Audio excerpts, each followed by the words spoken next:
Lisa finally gets the point that you will stand. So you either can stand now or stand later. No, Lisa, you're perfectly fine. I'm talking about a jazz concert. Anyway, good to see everybody. On prayer and to open up and worship our God. So dear God, we thank you as we come and worship you. Lord, listen to us, listen to our hearts, and open our minds, God, in Jesus' name. Amen. Thank you.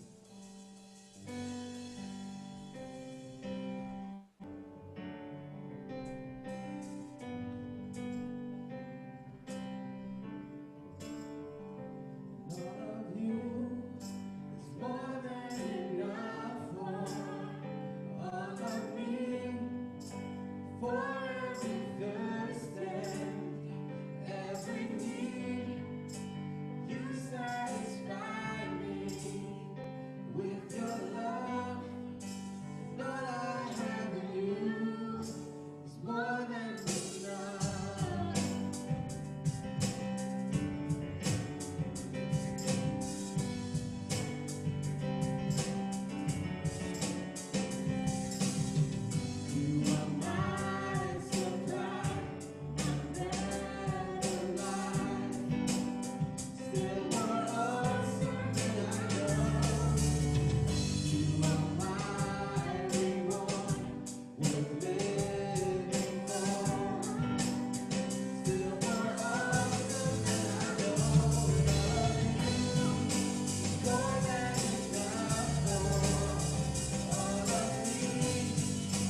morning, everyone. Good morning. I gotta look this way and I gotta look this way. There's nobody here. A couple announcements. Number one, looking around, a few of you may have remembered Mike Stinson when he did his internship here, his pastoral internship while he was at Cairn. And over the past 2 years, I've been his ordination mentor as he's gone through the ordination process. And in May, he passed all of his exams, and now he's a reverend in our denomination. Anyway, he is having his ordination service up in Edison, Piscataway area, where his church is, Grace Alliance Church, tonight at 6 o'clock. And he just wanted me to extend an invitation to all of you. If you can make it, you sure are welcome you're invited to attend that. If you need directions, if you need more information, you can talk to me after the service. Number two, many of you know, Brandon and Kelly are moving away from us. So this is the time that you can roundly boo them in Christian love. But that wasn't a healthy boo. We're from Philadelphia. We know our boos, right? Boo! There we go. Not enough sports fans in this arena, I guess. Any case, we're going to have a going away party for them in 2 weeks. Just a chance for us to hang out with them one last time. Their last Sunday here will be August 3rd. And so we're just going to hang out, cook out on the grill on the side here, and just spend some time with them and say goodbye to them because they've invested so much here over the past several years and are such an integral part of the journey. Finally, we have a clothing exchange that is coming up, our outreach event, in a few weeks. And right now, what we really need is advertising. So if you could use those advertisements that are on the table, hang them up in stores that you shop in. Of course, ask permission first. And don't plaster them everywhere. And then there's a Facebook event too, so please share that. That's a phenomenal way that we get out the word. What we need is to advertise that now so that we can get donations, because the only way this is going to work is if we get the donations. So please continue to advertise that, and in a couple weeks we'll be receiving those donations. So that's what's happening here at the Journey. Today, what I would like to discuss is, where is God in the midst of the wilderness? Many of us have experienced desert seasons in our lives. Some of them are really short. Some of them are protracted. They're long seasons of time where you feel like you're in a funk.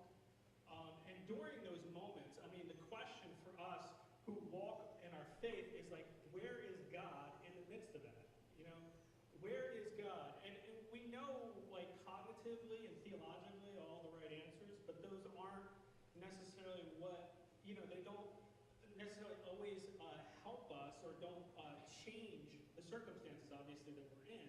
Because what we really want in those circumstances is not to feel alone and not to feel abandoned. And so all of us in this room have felt alone at different times in our journey, have felt abandoned. And maybe you felt abandoned by God. Maybe you felt like God wasn't there when you needed him most. And we don't talk about those things in the church because, we have to be good Christians. We don't talk about those things. But the reality is that we all probably have been through those experiences. And maybe you're here today and you're going through that experience now. And you wonder, where is God? Or maybe it's been so long that since you've heard him that you don't even engage him any longer. In the series True Detective TV series, there's a minor character in that story that he used to be a pastor of kind of a Southern tent revival church in the South, and there was scandal that happened in the church, and he went to confront the pastor above him, and the pastor above him pushed him aside, and that led him to reject the ministry altogether and begin drinking, etc. And in the process of one of the main characters interviewing him, he says, all my life, all I've wanted to do is be close to God. And the closest I ever got to God was silence. And maybe for you today, that's where you are, or maybe you've been there before, where you've been in the desert and the closest, your heart's desire is to just tangibly feel God in that moment, and all you get is silence. And how do we deal with that? How do we deal with the silence? So I want to look at the story of Hagar and Abraham. Just to give you a kind of perspective, a little context of what this story is about in Genesis chapter 16. Abraham, we know, he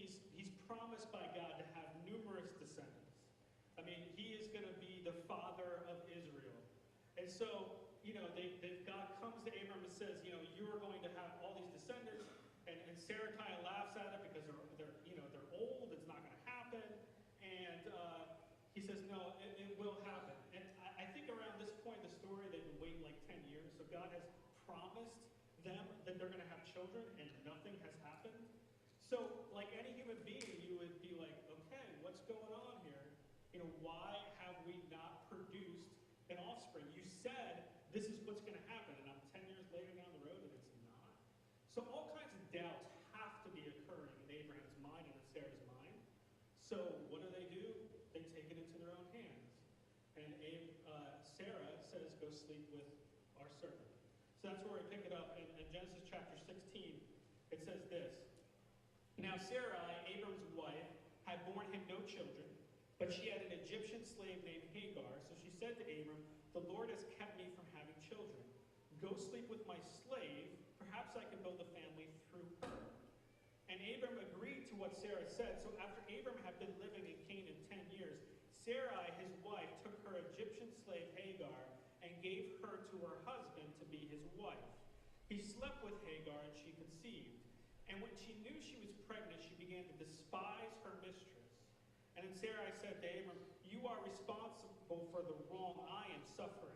I put my slave in your arms, and now that she knows she's pregnant, she despises me. May the Lord judge between you and me. Your slave is in your hands, Abram said. Do with her whatever you think is best. And then Sarai mistreated Hagar, so she fled from her. And the angel of the Lord found Hagar near a spring in the desert. It was the spring that is beside the road to Shur. And he said, Hagar, slave of Sarai, where have you come from, and where are you going? I'm running away from my mistress Sarah. And then the angel of the Lord told her, go back to your mistress and submit to her. The angel added, I will increase your descendants so much that they will be too numerous to count. And the angel also said to her, you are now pregnant, and you will give birth to a son. You shall name him Ishmael, for the Lord has heard of your misery, and he will be a wild donkey of a man. His hand will be against everyone, and everyone's hand against him. And he will live in hostility toward all his brothers. She gave this name to the Lord who spoke to her. You are the God who sees me. For she said, I have now seen the one who sees me, and that is why the well was called Beer Lahai Roi. It is still there between Kadesh and Bered. So Hagar bore Abram a son, and Abram gave the name Ishmael to the son she had born. Abram was 86 years old when Hagar bore him Ishmael. And so, when we look at this story, there's actually more at stake than just Abraham's inability to have children. Abraham's inability to have children wasn't just personally catastrophic.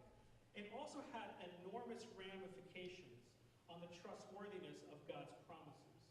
See, not being able to bear children, obviously, alone is a mighty weight, particularly in a patriarchal culture where, the seed, to carry on the lineage, was such a huge thing, such a centerpiece of the culture. Then, on top of that, this is God's promises here. This is exactly what God has promised Abraham. And so, the doubts that must come into their faith while they're struggling with this as a couple must be like, God, did I hear you right? Are you true? Is this what's going on here? And so what we get in the story is they take it into their own hands, and of course, Sarah says, well, why don't you just sleep with my servant here? And what we understand from that, the culture of that day, is that that was kind of commonplace. Like if, in order to carry on the inheritance, a wealthy family would often say, if there was barrenness in the family, hey, you can go sleep with the servant, and then the descendant would actually be part of the family and be part of the inheritance. So this wasn't kind of out of the realm of possibility. This was a normal practice. So they just kind of took this into their hands. But for Hagar, this had huge ramifications on her life. And you begin to see the family dynamics become distorted as soon as this happens. Because Hagar understands that now she's Abraham's pride in a sense. She bore him a son. And so she has something to hold over her master. And she does. She gets insufferable. She despises her master. And this dynamic, and of course Sarah is jealous. So, that family structure, that must have been a war all the time. you know. And in that moment, Hagar has very little options. In that culture, she had extremely limited options, and really running away was the only remaining viable option for her. Because the culture of that time, they followed, many of them followed the law of Hammurabi, and in that culture, they had laws protecting slaves who slept with their masters. And so that Sarah couldn't just like throw her out of the nest. She could demote her. She could make her like the lowest of all slaves. She could brand her so that if she did run away, everybody would know that this girl was a slave. And if you knew that that girl was a slave, she was not going to get any special treatment from the society at large because she ran away. So she really was in this trapped circumstance where she had to stay in kind of abusive environment or run away. So she chose to run away. Now, when she's running away, what we do know about the area that she's running away to is that she's running away to Egypt because God stops her in Shur. And Shur is like this desert area between where she was and between Egypt. It was actually a huge geopolitical advantage. It was a desert. If you look at Exodus chapter 15, when the Israelites are running away from Egypt, when they're running through that desert, they were running in that desert for 3 days and did not find a single drop of water. So Hagar was a pregnant slave with no resources in a barren desert. She was pregnant, she was alone, she had nobody to turn to. She probably, if she continued on without intervention, would have died. And so she is, at her most vulnerable, one of the most desperate circumstances that she could ever be in. And this is where God chooses to show up. And it shows up in the form of the angel of the Lord. Now, the angel of the Lord in the Old Testament is a theophany. And a theophany is just a theological term to say that it's a physical appearance of God before the incarnation, before Jesus was actually, came to earth. And the reason we know that this is a special angel is because all the other angels, when if they're ever saying, somebody sees them and they call them like God, or they attribute divine attributes to them, the angel says, no, I'm just a messenger. But the angel of the Lord had some divine attributes that were attributed to them whenever it's explained through the Old Testament. And so here God shows up and he pursues and calls Hagar by name in her most desolate and loneliest of states. He comes in and the first thing he says is Hagar. And God is calling her by name. And for so many of us, that's what we long for, in the desert space. We desire, and sometimes we're so, fixated on the landscape of the desert, that God shows up and he's calling our name and we're ignoring him, or we don't believe it, or we don't hear him. And in the midst of this, he calls her by name. He lets her know that he loves her and he cares for her.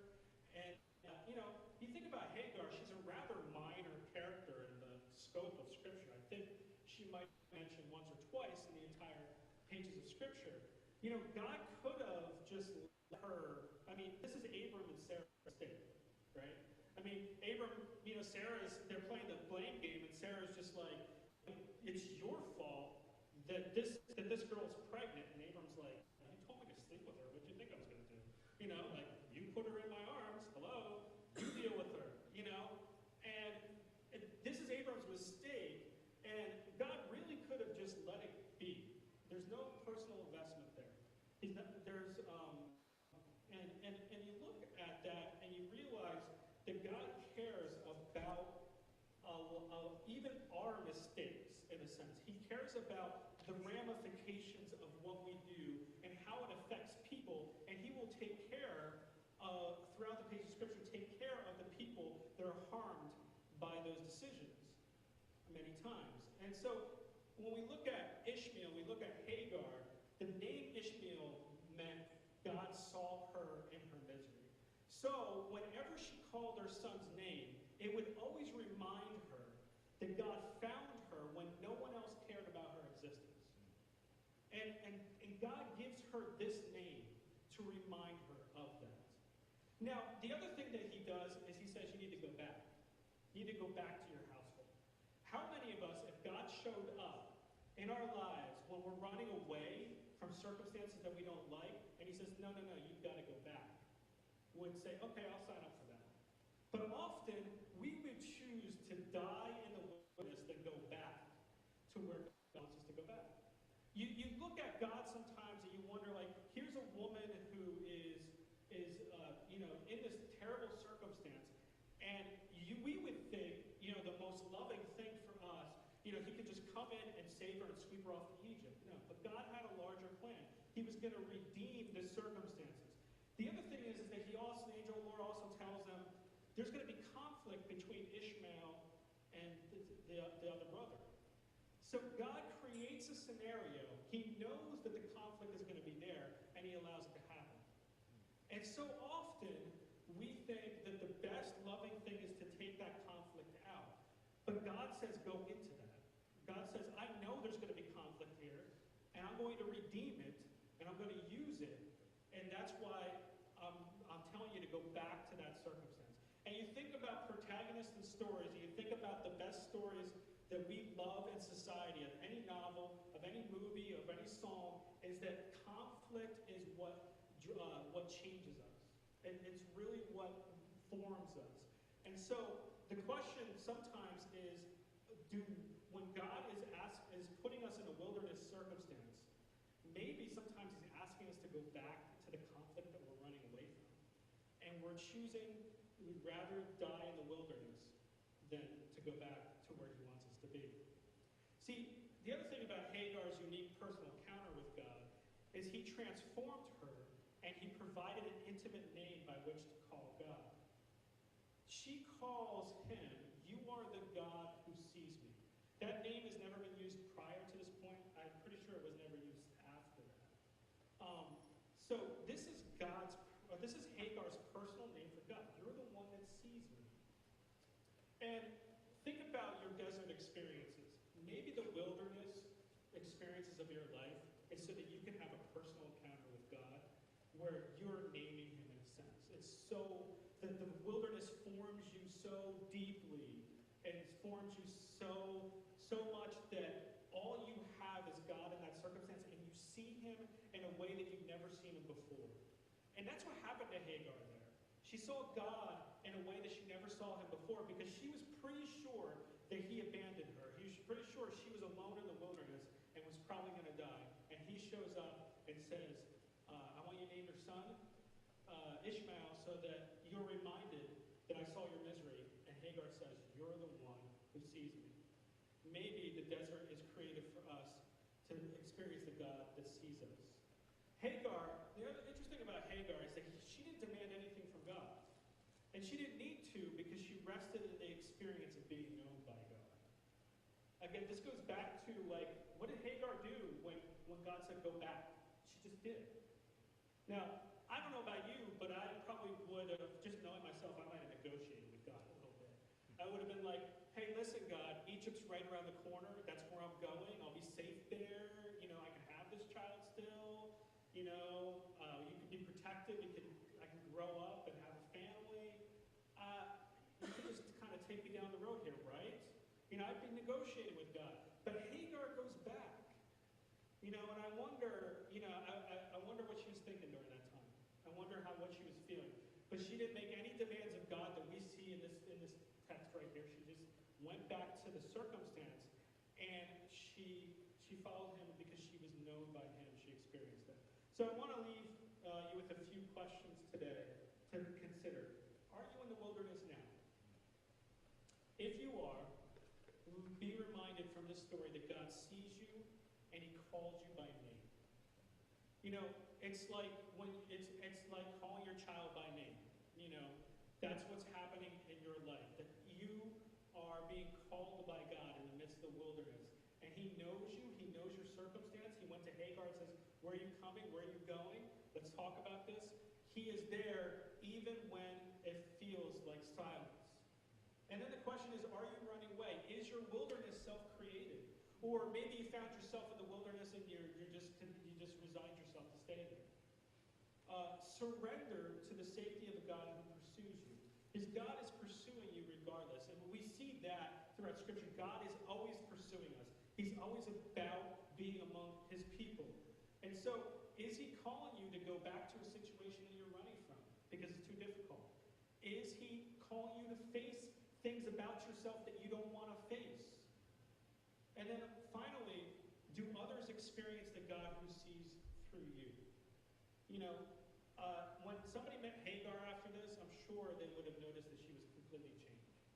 And I think that there are people in our lives that are Hagars that really just need to know that they're not alone in the battle and the struggle that they have.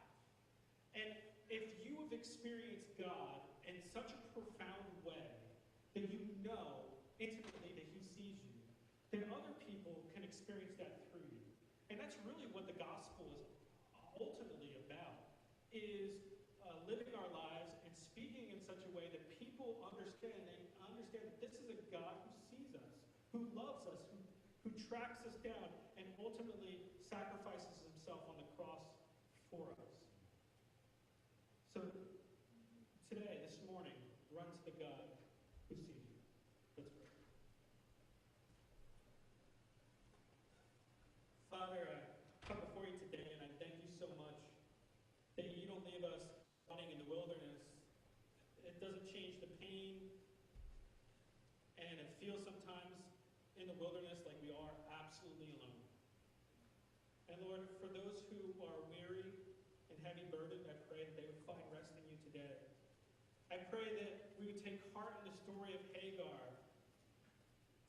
who was in the wilderness and alone, and likely would have died in that desert without your intervention.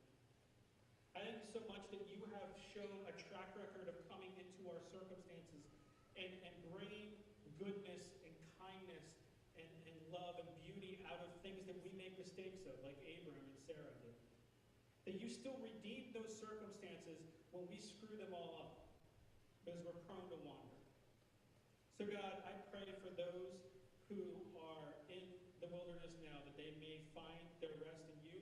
And I pray for those of us who may not be struggling with that right now, that others would experience the God who sees us through that. That we would stand in the gap for those who are in the wilderness.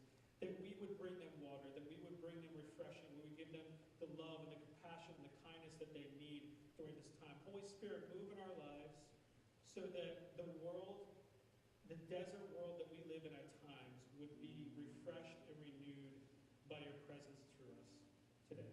We pray these things in Jesus' name.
show up, Lord, appear, grab our hand and walk with us, God, because we need you. The strength that we have is from you, God. And we just need you to walk with us, God, and talk us through it and face our problems, God, face our wildernesses and travel through. So God, we thank you. And we thank you for seeing us, and we thank you for the many examples that you have in Scripture that shows us that